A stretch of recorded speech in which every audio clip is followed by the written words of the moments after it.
আমরা মারার জন্য দেশ বানাইনি, গড়ার জন্য দেশ। বর্তমান অন্তর্বর্তীকালীন সরকারের মেয়াদ কতদিন হবে এই নিয়ে সবখানেই চলছে আলোচনা। নতুন দায়িত্বপ্রাপ্ত উপদেষ্টারাও সুস্পষ্টভাবে কিছু বলছেন না এই বিষয়ে। রাজনৈতিক দলগুলোর চাওয়া 90 দিনের মধ্যেই যেন নির্বাচন অনুষ্ঠিত হয়, তবে বিশ্লেষকরা বলছেন ভিন্ন কথা। তাদের মতে বর্তমান সরকারের মেয়াদ দীর্ঘায়িত হওয়ার সম্ভাবনাই বেশি।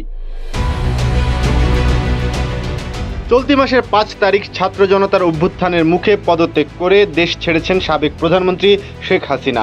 এর পরদিনই রাষ্ট্রপতি মোহাম্মদ শাহাবুদ্দিন জাতীয় সংসদ ভেঙে দেন। টানা 3 দিন দেশ সরকারবিহীন অবস্থায় থাকে। এমন পরিস্থিতিতে নোবেলজয়ী অর্থনীতিবিদ ডক্টর মোহাম্মদ ইউনূসের নেতৃত্বে গত বৃহস্পতিবার রাতে শপথ নেন অন্তর্বর্তীকালীন সরকারের উপদেষ্টারা। ডক্টর ইউনূসের নেতৃত্বে উপদেষ্টা পরিষদে রয়েছেন আরও 16 জন। 3 জন উপদেষ্টা ঢাকার বাইরে থাকায় এখনও শপথ গ্রহণ করতে পারেননি। এদিকে প্রধান উপদেষ্টা সহ বাকিদের মধ্যে দপ্তর বন্টন করে প্রজ্ঞাপন জারি করেছে মন্ত্রিপরিষদ বিভাগ। এর আগে বৃহস্পতিবার অন্তর্বর্তীকালীন সরকার গঠনের বিষয়ে সুপ্রিম কোর্টের আপিল বিভাগের মতামত জানতে চেয়েছিলেন রাষ্ট্রপতি। এরই প্রেক্ষিতে সেদিন অন্তর্বর্তীকালীন সরকার গঠনের পক্ষে মত দেন সদ্য সাবেক প্রধান বিচারপতি ওবায়দুল হাসানের নেতৃত্বাধীন আপিল বিভাগ।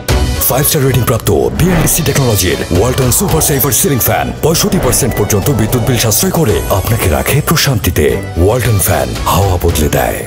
সরকারের মেয়াদের বিষয়ে সুপ্রিম কোর্টের আইনজীবী জ্যোতির্ময় বড়ুয়া গণমাধ্যমকে জানিয়েছেন, বর্তমান সংবিধানে অন্তর্বর্তীকালীন সরকারের কোনো বিধান না থাকায় সংবিধানের রেফারেন্সে বলা যাচ্ছে না এই সরকারের মেয়াদ আসলে কতদিন হবে। তিনি জানিয়েছেন, আরও কিছুদিন গেলে হয়তো বলা যাবে কতদিন থাকতে পারে এই সরকার। তিনি বলেন, এই অন্তর্বর্তী সরকার হচ্ছে বাস্তবতা।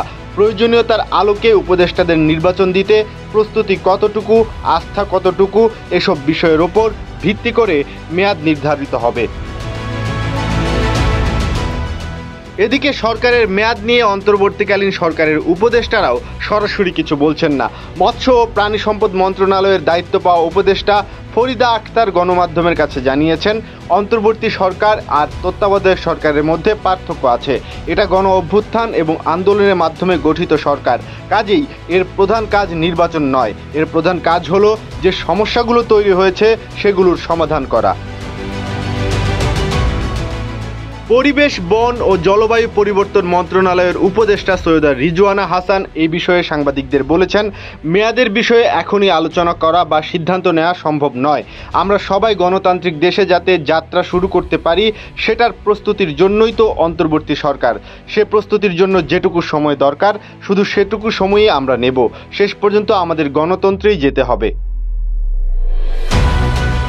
বৈষম্য বিরোধী ছাত্র আন্দোলনের সমন্বয়ক ও অন্তর্বর্তী সরকারের উপদেষ্টা নাহিদ ইসলাম সরকারের মেয়াদের বিষয়ে বলেন, মানুষের ভোটাধিকার ফিরিয়ে আনতে এ সরকার কাজ করবে, কিন্তু তার আগে নির্বাচন কমিশন থেকে শুরু করে অন্যান্য রাষ্ট্রীয় কাঠামোর সংস্কার করা হবে, না হলে জনগণের অধিকার লঙ্ঘিত হবে।